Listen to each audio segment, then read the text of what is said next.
Ang Ninuno. Announcement? Nasa Shopee na ang Banahaw necklace natin mga kabayan. Maraming salamat sa napakaraming bumili. 10 pieces na lang ang naiwan. Pauna na lang sa stocks. Kapag naubos, medyo matatagalan lang tayo sa paggawa uli dahil pupunta pa kami ng Mount Banahaw para kumuha ng tubig at syempre dadaan pa ito sa proseso ng pagbabasbas ng mga albularyo. Muli, nariyan ang link sa comment section.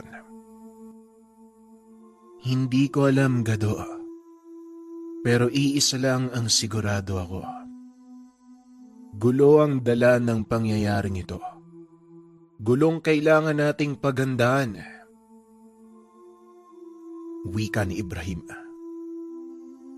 Naway gabayan tayo ng amang may lika sa mga pagdaraanan natin.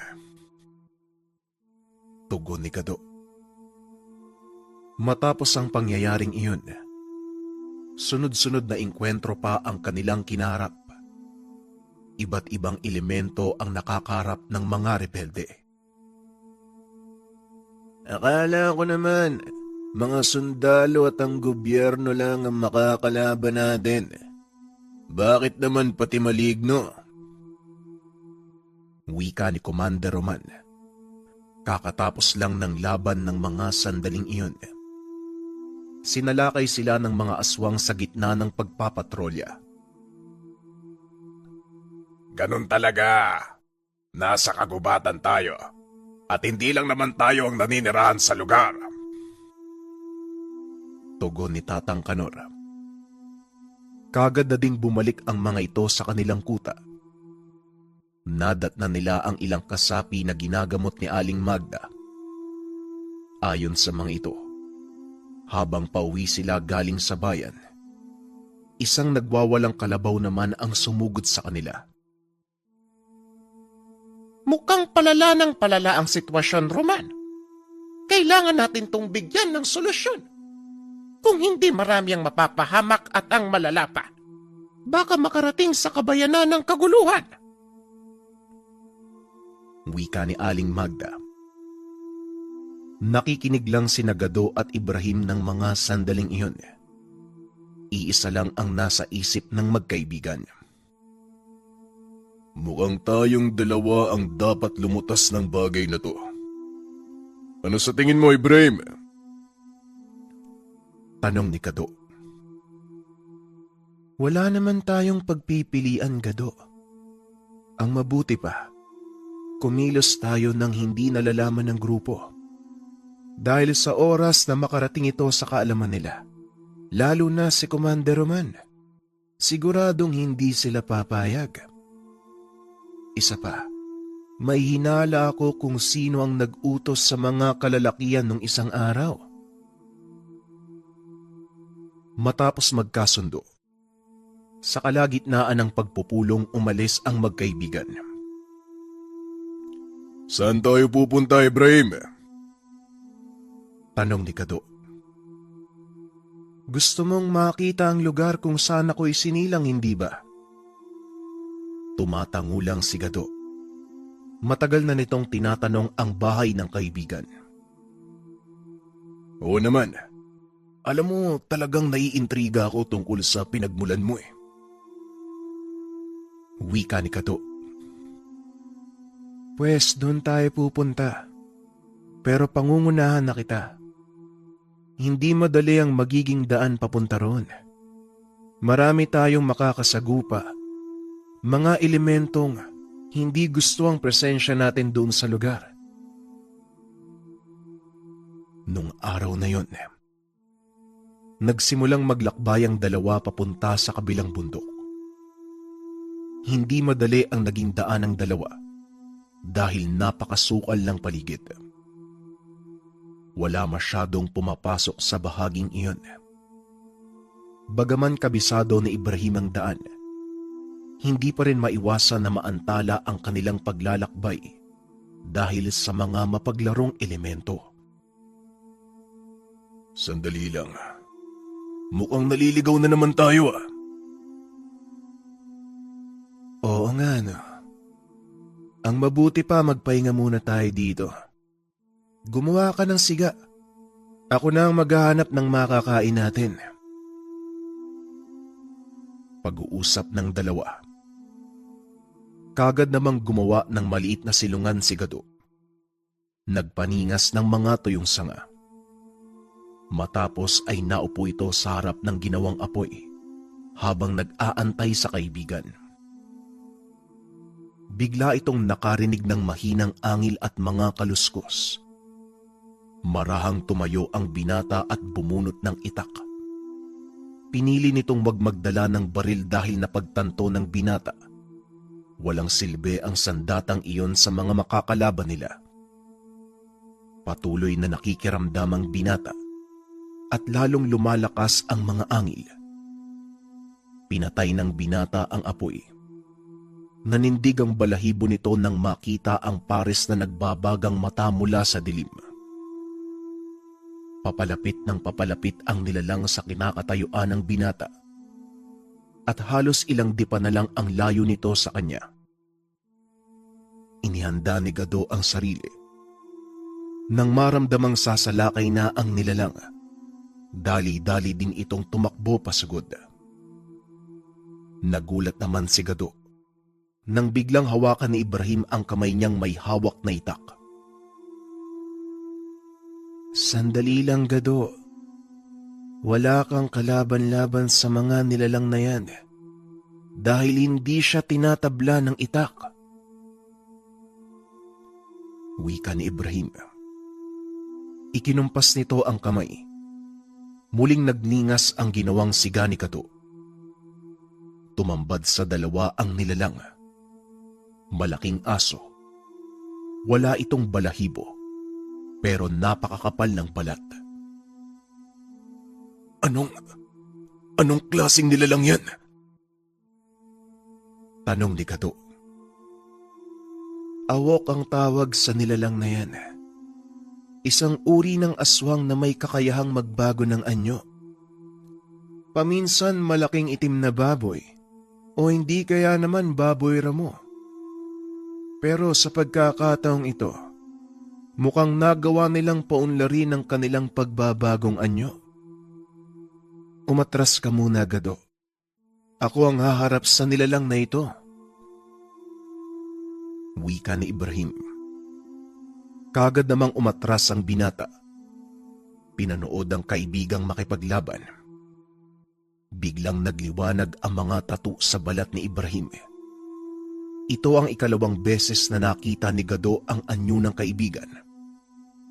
Para sa kanya, nangangahulugan na malakas ang kalaban. Ibrahim, mag-iingat ka! Kagad na sumugod ang nilalang. Sinalubong naman ito ni Ibrahim ng malakas na suntok. Bagyang napaatras ang binata. Napagtanto nito kung gaano kalakas ang nilalang. Maganda ka, Gado. Hindi biro ang lakas ng nilalang na ito. Kung sakaling mapuruan ako, tumakbo ka na. Wika ni Ibrahim. Kaso nga lang iba ang tumatakbo sa isip ng binata. Muling sumalakay ang awok. Sa pagkakataong ito, pinili ni Ibrahim na umiwas. Tumama sa malaking bato ang nilalang. Nanlaki mga mata ng binata dahil nawasak ang bato.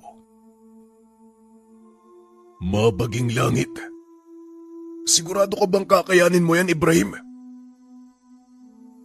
Tanong ni Gado. Oo, Gado. Huwag ka nang...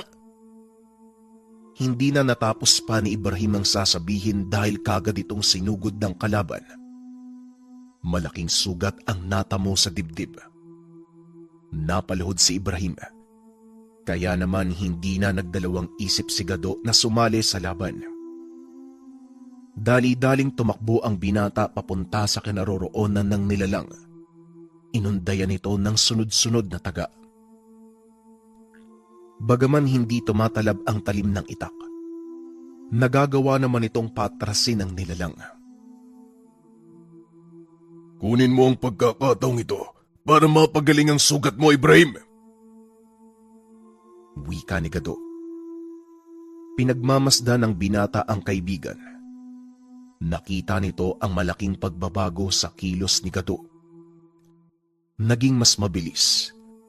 Naging mas malakas ang bawat atake nito. Idagdag mo pa ang kahusayan sa pakikipaglaban gamit ang itak.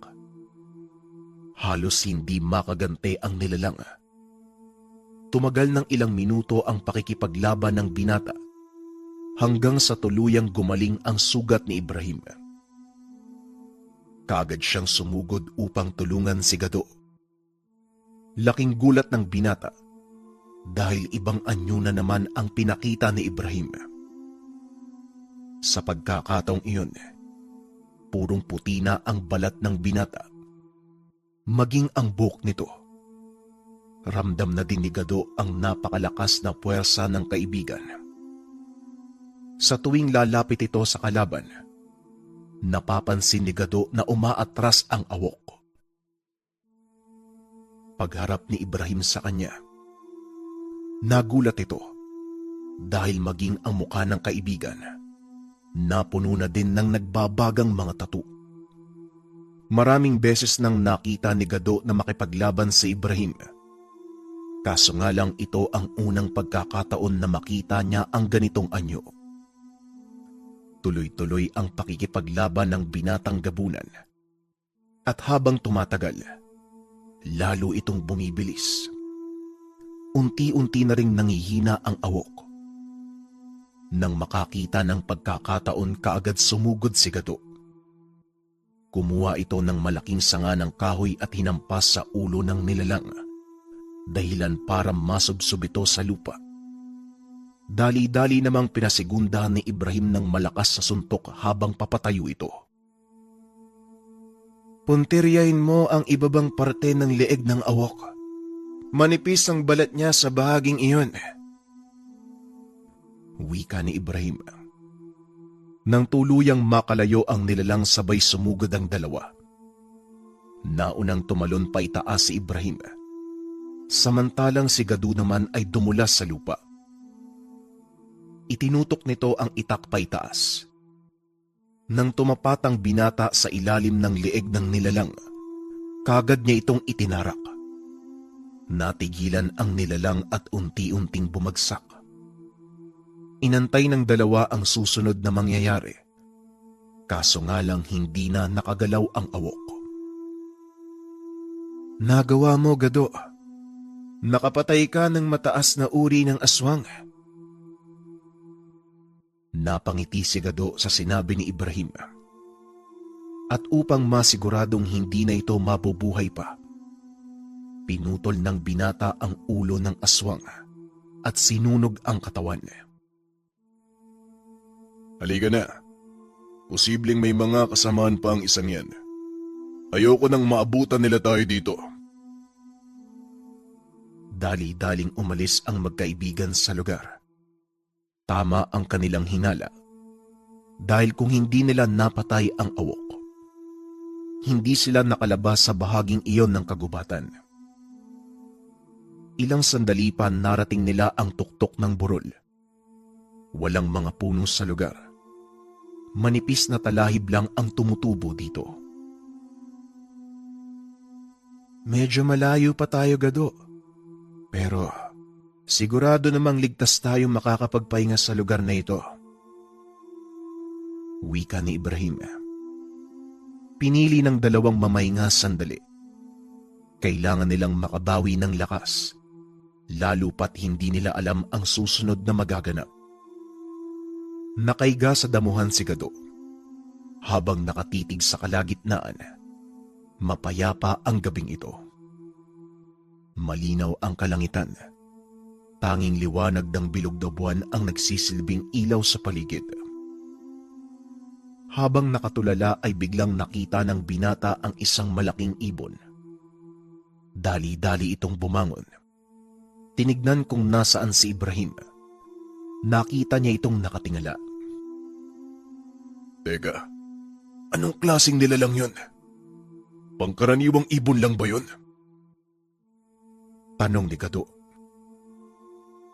Sa palagay ko, hindi, Gado. Maganda ka. Dahil isa na namang kalaban ang haharapin natin. Tugon ni Ibrahim. Napakamot ng ulo si Gado. Ay naku naman. Hindi pa nga umiinit yung likod ko sa pagkakahiga. May kalaban na naman. Biglang lumapag ang nilalang sa kanilang harapan. Laking gulat ni Gado dahil naging babae ito. Mandurugo. Kaibigan, huwag kang magpapadala sa panlabas na anyo ng nilalang. Mabangis silang uri ng aswang. Wika ni Ibrahim. Kaso nga lang nang lingunin ito ang kaibigan. Naglalakad na ito papunta sa nilalang. Ano bang sinasabi mo, Ibrahim? Paanong magiging aswang yung babaeng to? Ang ganda! Hindi na natapos ng binata ang sasabihin. Muli itong nagbago ng anyo at lumipad pa ibabaw. Napasigaw si Gado. Dali-daling tumakbo papunta kay Ibrahim. Ibrahim! Takbo! May aswang! Napailing na lang ang kaibigan sa naging reaksyon ni Gado. Dali-daling tumakbo ang dalawa papunta sa malaking puno. Lalampas pa sana si Gado, ngunit hinila ito pabalik ni Ibrahim. Sumandal ka sa puno. Nang sa ganon, hindi ka madagit ng halimaw na yan. Wika ni Ibrahim. Nagpaikot-ikot ang nilalang sa himpapawid na tila naghahanap ng paraan para madagit ang dalawang binata. Hindi tayo pwedeng magtagal sa ganitong sitwasyon. Masyadong mahaba ang oras bago mag-umaga, Ibrahim. Kailangan nating gumawa ng paraan para makalis dito. Wika ni Gado. Matagal nag-isip ang dalawa hanggang sa magkasundo sila sa iisang plano. Isa sa atin ang magiging pain, at sa oras na bumaba ang nilalang, isa ang sasalakay. Wika ng binata. Sabay tulak kay Gado. Walang iya ka talaga. Ibrahim! Bakit ako? Ay! Hindi na nito natuloy ang sasabihin. Nakita ng binata ang mandurugong bumubulusok pa ibaba. Dali-daling bumunot ng itak si Gado. At nang papalapit na ito sa kanya, pikit mata niya itong tinaga. Ngunit naramdaman itong wala siyang tinamaan. Pagdilat ng laki ang mga mata, dahil sakal-sakal na ni Ibrahim ang napakalaking ibon na may ulo ng isang babae. Gado, bilisan mo. Saksakin mo sa dibdib. Hindi na nagdalawang isip ang binata. Kagad nitong itinarak ang itak sa dibdib ng nilalang. Napayaw ang mandurugo. Mabilis itong hinagis ni Ibrahim palayo. Nang makitang buhay pa ito, dali-daling tumakbo si Gado at pinutulan ito ng ulo. Ay, maraming salamat. Halika na, Ibrahim. Umalis na tayo dito. Wika ng binata. Habang tinatago ang itak sa lalagyan. Ngunit nakatulala lang sa kanya si Ibrahim na tila may kung anong nakikita sa likuran ng kaibigan. Unti-unting lumingon si Gado. Hindi ito makagalaw nang makita ang isa pang malaking ibon. Nakabuka ang pakpak. Gado, umilag ka! Wika ni Ibrahim. Huli na ang lahat. Naabot na siya ng nilalang at tinangay pa'y taas. Nagpupumigla si Gado habang patuloy na lumilipad ang nilalang na tumangay sa kanya. Pilit niyang iniitak ang paa ng nilalang upang sugatan. Hanggang sa tuluyan niyang maitarak ang talim sa bandang hita ng malaking ibon. Nabitawan siya nito. Sumigaw si Gado habang bumabagsak. Mabuti na lang. Mabilis kumilos si Ibrahim Nagawa niyang saluhin ng kaibigan. Maraming salamat, Ibrahim. Walang niya. Hindi ko alam na dalawa pala sila. Wika ni Gado habang nagpapagpag ng katawan. Hindi, Gado. Hindi dalawa ang mandurugo. Nabuhay uli yung pinagutan mo ng ulo. At ayan na, pabalik na siya dito. Tugon ni Ibrahim.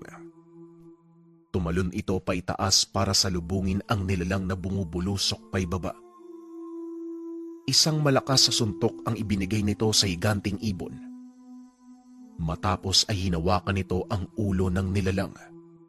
Itinulak papunta sa lupa. Sa sobrang lakas ng pagbagsak ng dalawa, lumikha ito ng malaking hukay sa lupa. Halos hindi makatayo ang nilalang. Kagad nilingon ni Ibrahim si Gado at nagsalita. Gado, sugatan mo ang kamay ko. Ipahid ang dugo sa talim ng itak mo. Naalala ng binata ang dugo ni Ibrahim. Lason sa mga aswang. Dali-daling tumakbo si Gado papunta sa kaibigan. Sinunod ang sinabi nito. Matapos ikalat ang dugo sa itak, dali-dali niya itong itinarak sa katawan ng mandurugo. Paghugot nito, nasunog ang katawan ng aswang. Kung kanina mo pa sana naisip yan, edi dapat kanina pa patay yung higante na yan. May kasalanan ka pa sa akin ha. Baka nakakalimutan mo. Wika ni Gado. Patawa-tawa lang si Ibrahim habang nagpapagpag ng katawan. O bakit? Nanalo naman tayo ha. Tugon ni Ibrahim. Kagad na itong nagyayang umalis. Ilang sandali pa sumikat na ang araw. Nakaramdam ng matinding pagod ang dalawa. Napasandal sila sa malaking puno at hindi na malayang nakatulog. Nagising si Gado dahil may kung sinong yumuyugyug sa kanya. Nang magmulat ito ng mata, may nakita itong sibat na nakatutok sa kanyang dibdib. Nang lingunin ito si Ibrahim, nakatayo na ito habang nakatali ang mga kamay. Huwag kang kikilos, Gado. Sumunod ka na lang kung ayaw mong mapahamak. Hindi na nakapagsalita si Gado. Tinakpan ng kanilang mga mata. Pinaglakad ng napakalayo. Kapwa hindi nagsasalita ang magkaibigan. Hanggang sa tuluyan nilang marating ang destinasyon.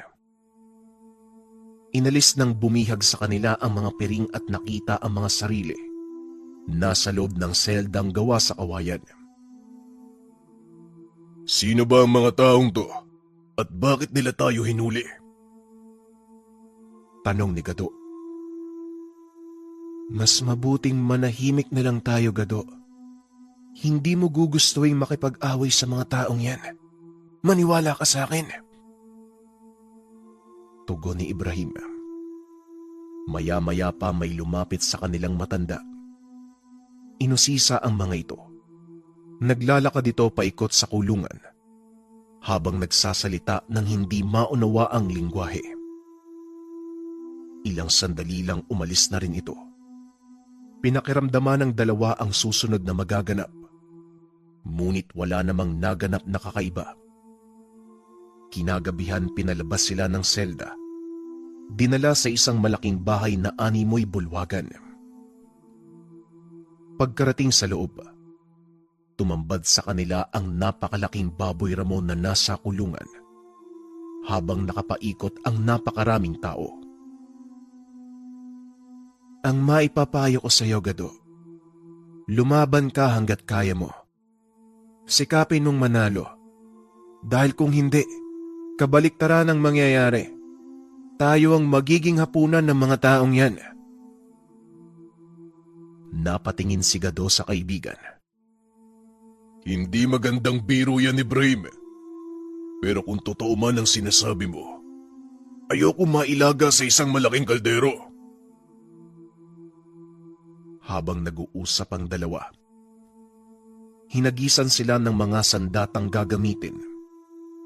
Dumampot ng sibat si Ibrahim, habang palakol naman at itak ang kay Gado. Nagulat si Gado sa ikinilos ng kaibigan. Himala, dumampot ka ng sandata. Hindi mo ba kayang lumaban gamit ang lakas mo? Tanong ni Gado. Hindi, kaibigan. Hindi nila pwedeng malaman ang totoo kong pagkatao. Lalo tayong mapapahamak. Isipin mo ngayon kung paano nating matatalo ang higanting baboy ramo na yan. Tugon ni Ibrahim. Maya-maya pa naghiyawan ang mga tao. Unti-unting bumukas ang kulungang kinalalagyan ng malaking baboy ramo. Ito na. Ito na, Ibrahim! Wika ng binata habang naghahanda sa pagsugod ng malahalimaw na baboy. Binato ng sibat ni Ibrahim, kaso nga lang hindi tumama. Winasiwas naman ni Gado ang hawak na palakol. Nanlaki mga mata nito dahil hindi man lang tumalab ang sandata sa balat ng hayop. Dahil sa ginawa, nakuha ng binata ang atensyon ng halimaw. Nilingon siya nito at sinuwag. Humagis ng malayo ang binata. Tumama sa isang poste ng bulwagan. Nagsigawan ng mga tao na lalo namang nagpagalit sa baboy ramo.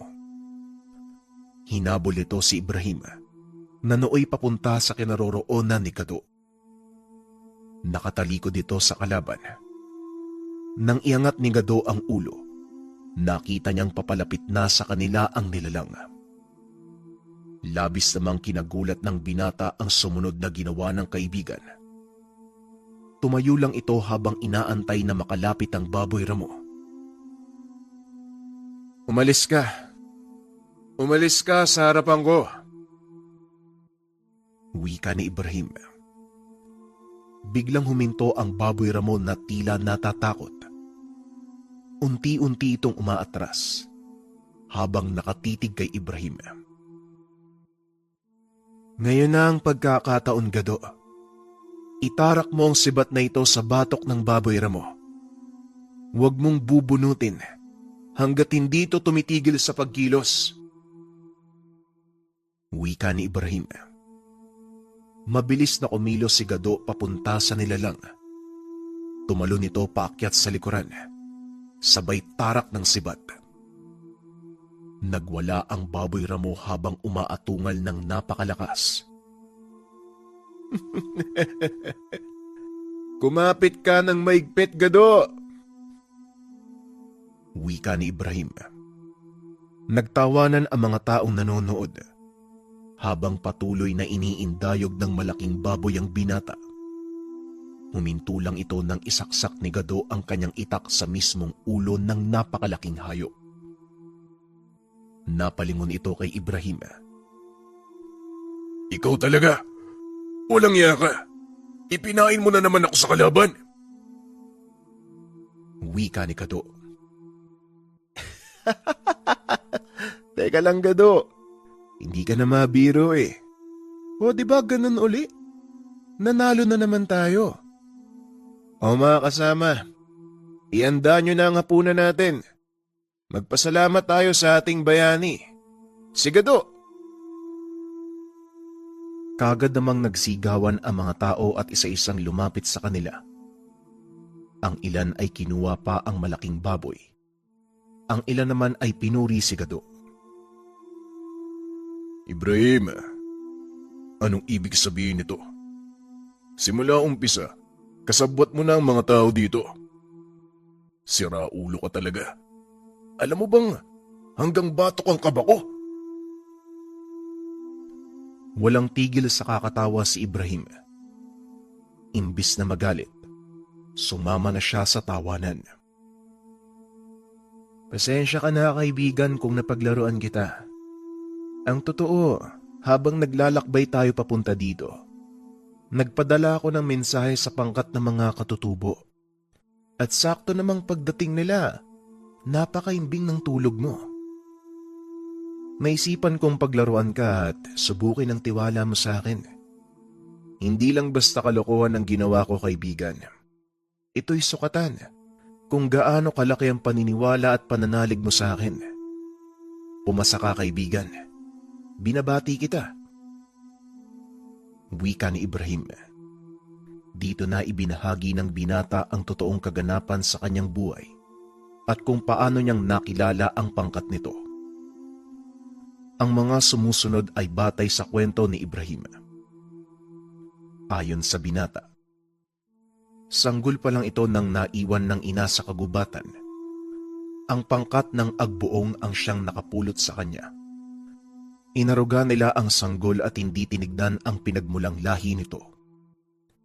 Lumaki sa ilalim ng patnubay ng mga katutubo ang binata. Hanggang sa ang panahon na mismo ang naglantad ng totoong pinagmulan niya. Ibinigay din sa kanya ang pangalang Ibrahim, na ang kahulugan ay ama ng marami. Ipinangalan ito sa kanya ng pinuno ng tribo dahil sa isang propesiya.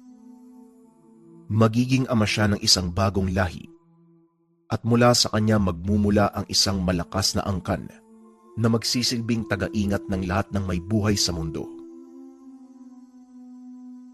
Bigla namang naputol ang usapan ng dalawa nang pumasok sa kanilang kubo ang isang bata. Manong Ibrahim, nandito ka nga. Akala ko nagbibiro lang sina Oyo Igbay. Wika ng binata na itago na lang natin sa pangalang Abong. O Abong, kumusta ka naman? Ang bilis mong lumaki ah. Tugon ni Ibrahim. Aba oo naman. Gusto ko mapantayan yung lakas mo eh. Kaya hindi ako tumigil sa pagsasanay. Teka, bakit nga pala kasama mo tong taong to? Taga-syudad ba siya? Tanong ni Abong. Hindi Abong. Kasapi siya ng rebeldeng pangkat. Siyang tumulong sa akin nung hinabol ako ng mga kalahi ko. Gado ang pangalan niya. Pagpapakilala ni Ibrahim sa kaibigan. Ako nga pala si Gado. Ikinagagalak kitang... Wika ni Gado habang inaabot ang kamay. Tinapik ng binata ang kamay nito. Ikaw? Ikaw yung nagligtas kay Manong Ibrahim? Parang hindi naman ako naniniwala. Isang pangkaraniwang tao, ililigtas ang anak ng hari ng mga gabunan. Pangmamaliit ni Abong kay Gado. Napakamot na lang ng ulo ang binata at hindi na ito pinatulan. Ngunit ang nakakuha ng atensyon ni Gado, ang sinabi ni Abong, anak ng hari ng mga gabunan ang kaibigan. At dahil hindi na pinatulan pa ni Gado ang pangungutya ni Abong, inakala nitong doon na nagtapos ang tensyon. Nagpaalam na lalabas ng kubo ang binatang katutubo at bago ito tuluyang umalis, nilingon nito si Gado. Bukas ng gabi, may gaganaping subukan ng lakas ng mga mandirigma ng tribo. Kung talagang ikaw ang nagligtas kay Manong Ibrahim, hinahamon kitang sumali. Nanlaki ang mga mata ni Ibrahim sa inasal ni Abong. Ang buong akala niya ay mahinahon at ni minsan hindi ito naghamon o nagsimula ng gulo. Mukhang malaki na nga ang pinagbago mo, Abong. Pero Gado, hindi mo maaaring tanggihan ang hamon na yan. Paglapastangan sa kanila ang pagtanggi sa isang hamon. Wika ni Ibrahim. Sino naman ang nagsabi na aatrasan ko ang hamon niya? Tignan mo, ilulugar ko ang kayabangan niyang batang yan. Umiling si Ibrahim dahil sa naging tugon ng kaibigan. Walang kaalam-alamang binata sa taglay na kakayahan ng mga agbuong. Habang naghahapunan, masayang nag-usap ang lahat. Napansin naman ni Gado ang titig sa kanya ng ilang kalalakian. Karamihan sa mga ito ay mga kaibigan ni Abong. Hindi naman nagpatalo ang binata. Nakipagtitigan din ito sa mga kalalakian hanggang sa lumapit sa kanya si Abong. Nangangahulugan ba to na tinanggap mo na yung hamon ko? Tanong ni Abong.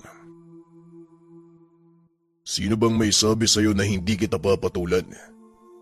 Pasalamat ka nandun si Ibrahim. Dahil kung hindi, baka kung saan ka na dinampot. Napangiti ang binata at muling nagsalita. Pwe! Tignan na lang natin ang galing mo sa subukan. Tugon ni Abong.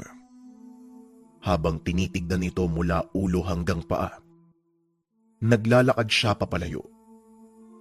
Pinipigilan naman ni Gado ang sarili dahil sa respeto nito kay Ibrahim at sa mga nakakatandang kasapi ng tribo. Matapos ang salo-salo ay nagpahinga ang lahat bilang paghahanda sa gaganaping subukan. Hindi naman makatulog si Gado sa pag-iisip sa kung anong mangyayari sa okasyong iyon. Wala itong kaalam-alam, kaya naman malaking palaisipan sa kanya ang mga bagay tungkol dito. Kinabukasan, nagising ang binata sa tugtog ng mga tambol. Bumangon ito. Nakita si Ibrahim na nakaupo sa bandang paanan ng higaan. Yan ang hudyat ng pagsisimula ng subukan. Bilisan mo. Magpalit ka ng kasuotan at gamitin mo ito. Wika ni Ibrahim habang inaabot ang isang kasuotang pangkatutubo. Dali-dali naman itong sinuot ng binata.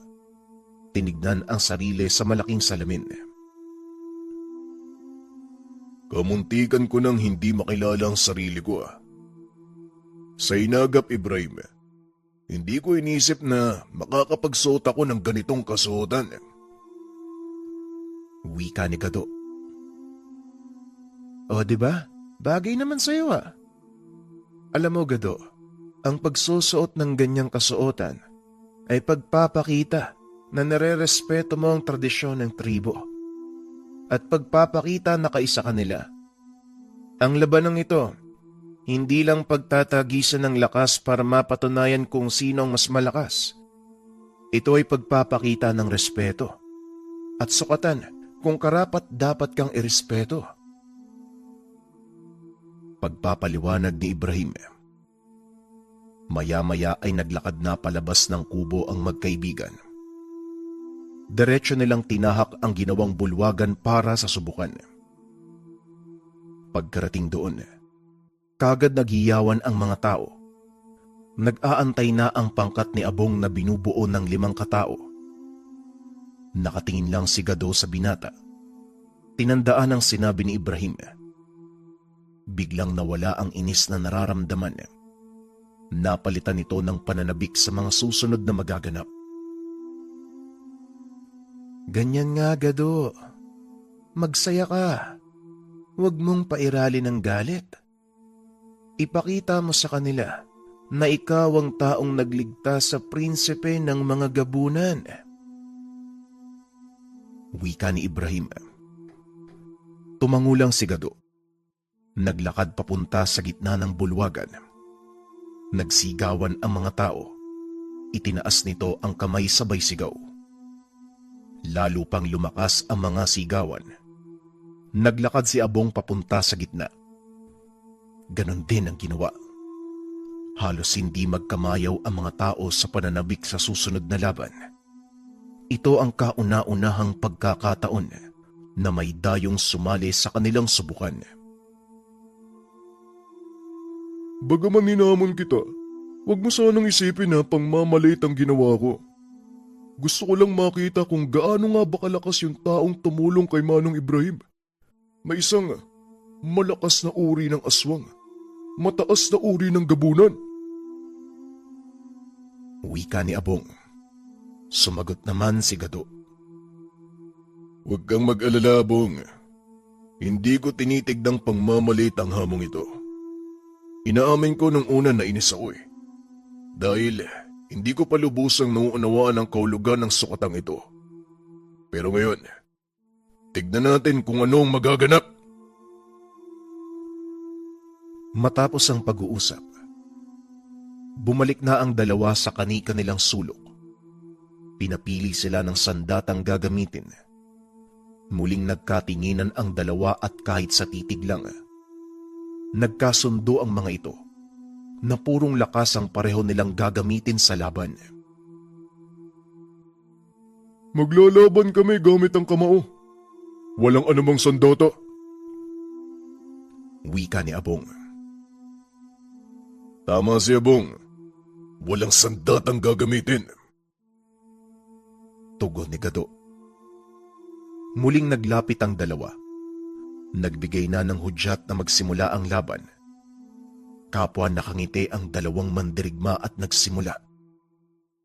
Muling naghiyawan ang mga tao dahil kapwa nagpakita ng kakaibang lakas ang dalawa. Pinahanga mo ko, Abong. Hindi ko akalaing ganito ka pala kalakas. Magiging masaya ang labang ito. Kaya huwag ka munang susuko. Wika ni Gado. Ganon din ako, Gado. Umahanga din ako sa lakas mo. Pero hindi pa ito sapat para masagot ang tanong ko kung paano mong nailigtas ang anak ng hari ng mga gabunan. Tugon ni Abong. Sabay suntok kay Gado. Nasalo naman ng binata ang kamaon nito. Nagpakawala din ng malakas sa suntok ang katunggali. Tumama sa pisngi ni Abong ang suntok ni Gado. Tumalsik ito ng malayo. Nagpagulong-gulong ng ilang ulit bago tumama sa haligi ng bulwagan. Natahimik ang lahat habang inaantay ang pagbangon ni Abong. Abong, ano? Ayos ka lang ba? Wika ni Gado. Maya-maya ay tumayo ang binata at nagpagpag ng katawan niya. Oo naman, Manong Gado. Wika ni Abong. Nagulat naman si Gado nang tawagin siya ng katunggaling Manong. Tanda ito na unti-unti niyang nakukuha ang respeto ng binata. Kung ganon, ituloy natin ang laban. Wika ni Gado. Sabay na sumugod ang dalawa. Muling nagkabanggaan ang kamao ng mga ito. Nagpatuloy ang palitan ng malalakas na atake. Halos patas ang kanilang kakayahan. At kung pagmamasdang mabuti, tuwang-tuwa ang dalawa sa kanilang ginagawa. Nagtagal ng halos 2 oras ang laban ng mga ito. Nasiyahan ng husto ang mga manonood. Hanggang sa nagpasya ang mga nakakatandang ihinto ang laban. Sapat na ang nasaksiyan naming mga nakakatanda at ng lahat ng narito. Ikaw, Dayo, napatunayan mo ang iyong sarili. Karapat-dapat ka sa paggalang at tiwala naming mga agbuong. Wika ni Oyong Igba, isa sa punong nakakatanda. Tamang sinabi ni Oyong Igba. Bukod pa dyan, nasagot na din ang tanong ko. Malugod kitang tinatanggap bilang kapanalig, Manong Gado. Muling nagsigawan ang lahat bilang pagdiriwang. Wala mang nagwagi sa dalawang magkatunggali. Kapwa nila napatunayan ang sarili sa harap ng karamihan. Ano, Gado? Masaya ba dito? Ito ang lugar kung saan ako lumaki. Dito ako namulat kung paanong mamuhay bilang tao. Sila din ang dahilan kung bakit mas ginusto kong mamuhay bilang tao. Wika ni Ibrahim. Dito nalaman ni Gado ang tungkol sa kanyang pinagmulang angkan at kung paano siyang napunta sa kagubatang sakop ng pangkat ng mga rebelde. Habang nag-uusap ang dalawa, dumating ang pinuno ng mga nakakatanda. Binabati kita at kinalulugod kong tanggapin ka bilang kaisa ng aming tribo. Halika, nababasa ko ang isipan mo. Marami kang katanungan. Hayaan mong ako ang sumagot sa lahat ng yan. Wika ni Oyong Igba. Agad namang tumayo si Gado at sumunod dito. Naglakad ang dalawa paikot sa lugar. Habang ginagawa nila ito, nagkwento ang matanda. Ayon dito, siya ang nakapulot sa sanggol na si Ibrahim.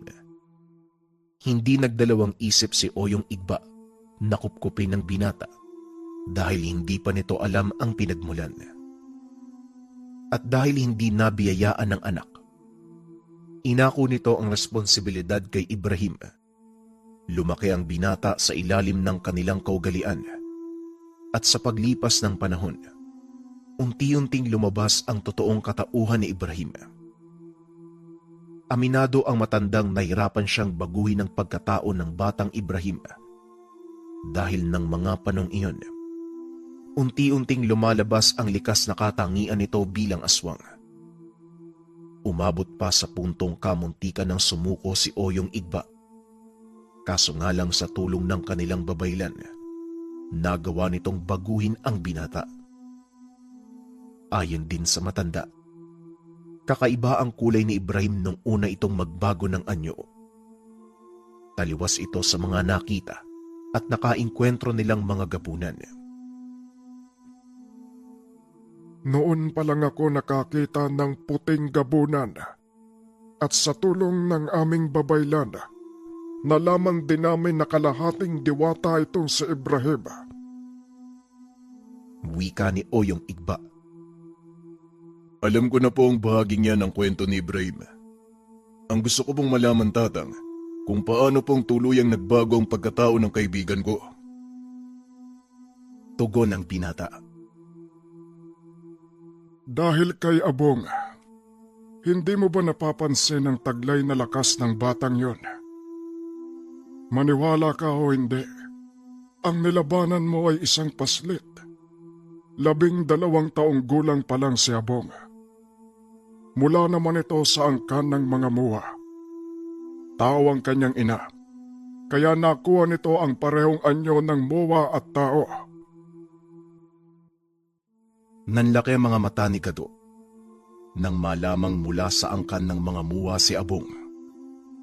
Sa mga hindi nakakaalam, ang mga muwa, lahi ng higanting may nag-iisang mata. Kilala ang mga ito dahil sa taglay nilang lakas. Hindi sila namiminsala ng mga tao. Ipa ng palay ang kanilang pangunahing pagkain. Malahigante ang anyo ng mga ito. Ang masamang ugali lang ng mga muwa, kung magustuhan nila ang isang bagay, hindi nila ito titigilan hanggang sa mapa sa kanila. Kaya naman pala napakalakas ng batang yon. Pero ano ang kaugnayan ni Abong sa pagbabago ni Ibrahim?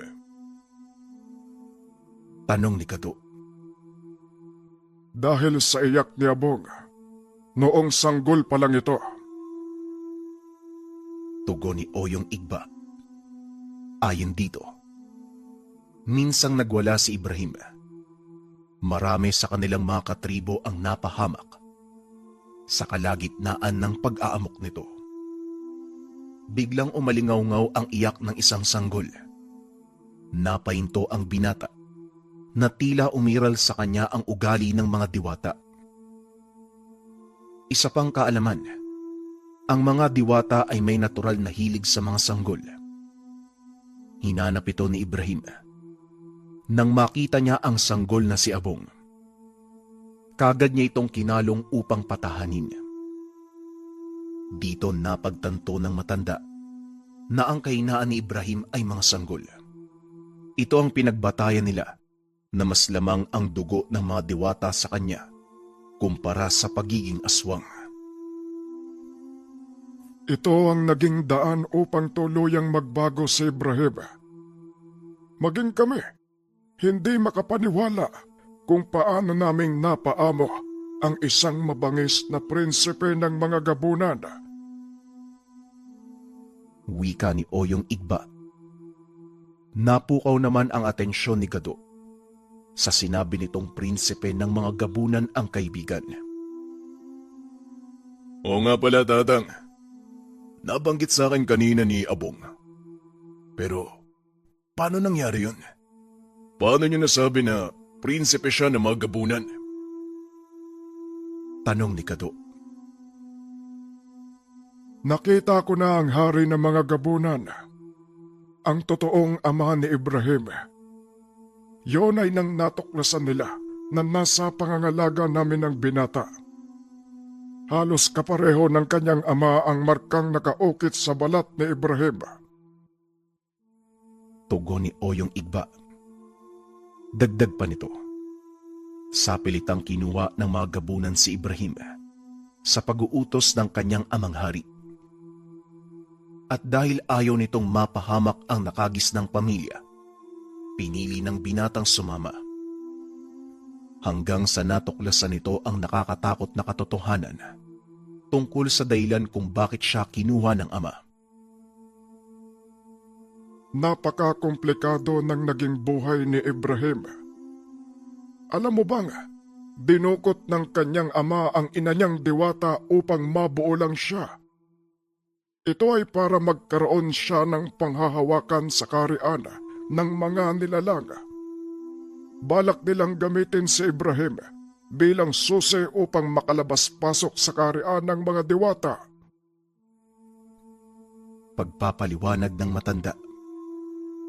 Dagdag pa nito, nang malaman ni Ibrahim ang lahat ay pinili niyang tumakas, kaya hinabol siya ng ilan sa kanilang mga kalahi at dito siya natagpuan ni Gado. Nagtataka ang binata kung paanong nalaman ng matanda ang tungkol sa mga bagay na ito, pero mas pinili niyang manahimik. Ipinalagay ang sarili sa mga narinig na paliwanag. Ngayon naiintindihan ko na kung bakit may kakayahang makipag-ugnayan si Ibrahim sa mga elemento. Salamat sa iyo, Oyong Igba. Dahil sa inyo, mas lalo kong nakilalang pagkatao ng kaibigan ko. Wika ni Gado. Walang anuman. Karapatan mo itong malaman. At isa pa, magsisilbi itong babala para sa iyo. Tugon ni Oyong Igba. Babala? Bakit naman po, Oyong Igba? Maaring bumalik si Ibrahim sa dati niyang ugali, ang mabangis at walang awang gabunan. Kaya ko sinabi ang lahat ng ito sa iyo, dahil ikaw ang magiging kasama niya sa matagal na panahon. Tandaan mo, Gado, magtiwala ka sa iyong kaibigan. Wika ng matanda. Ngumiti si Gado at muling nagsalita. Malaki ang tiwala ko sa kaibigan ko, Tatang.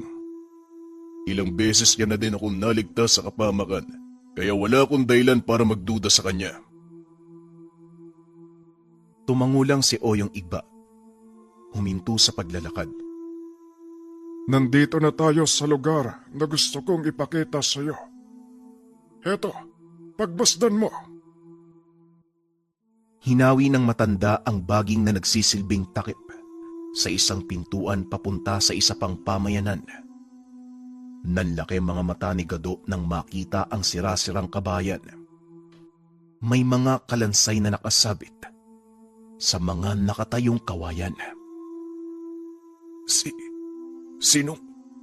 Sinong may gawa ng kahayupan na to? Tanong ni Gado. Ito ang nangyari nang minsang magwala si Ibrahim. At sana, hindi na ito maulit pa. Habang pinagmamasdan ang paligid, nakita ng binata sa kanyang isipan ang nangyari ng mga panong iyon.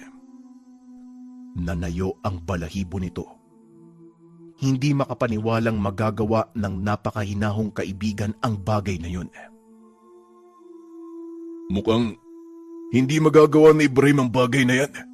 Sigurado po ba kayo? Tanong ni Gado.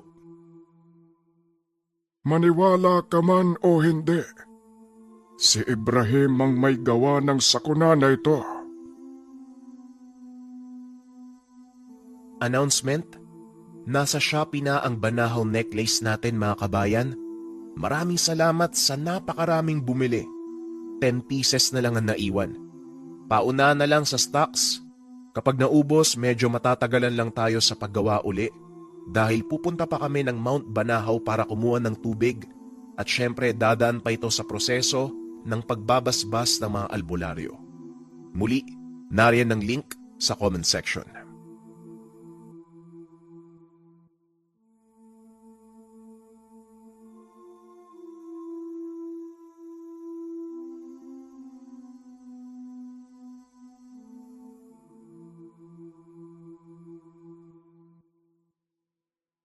Ang ninuno. Ang ninuno. Announcement.